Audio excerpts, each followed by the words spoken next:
भयो भयो hello guys म यी अढेर रातिमा म आफ्नो घर आएको छु म जन्मेको घर अब म आफ्नो परम्परा संस्कृति अनुसार चाहिँ चल्नु पर्यो हैन म चाहिँ यहाँ अब जुत्ता सुत्ता खुलियो अब यहाँ हाम्रो घरमा चाहिँ यो ध्वजा बन्छ हेर्नुस् रातो र सेतो ध्वजा चाहिँ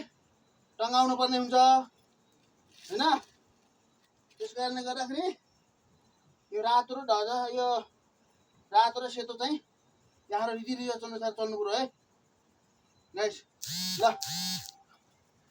हामी चाहिँ यहाँ अब म भित्र जाँदैछु आकी छिटो लाइभल 4 वर्षपछि विदेशबाट आएको भाउजू कन्ती हुनुहुन्छ नि मलाई आइले है हुन आए अब पहिला सबभन्दा पहिला यहाँ म यही होइन यो हाम्रो चुला चौको भन्छ ल यहाँका मेरा पित्र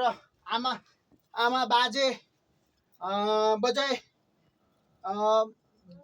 बडौहरू यही हुनुहुन्छ जय होस् भला होस् यो घरमा 4 वर्षपछि आएको छु है म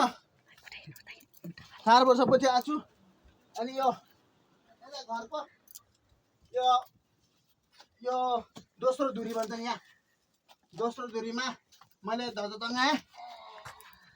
यो हाम्रो सांस्कृतिक परम्परा पहिल्यैदेखि चलेको हामी चाहिँ आफ्नो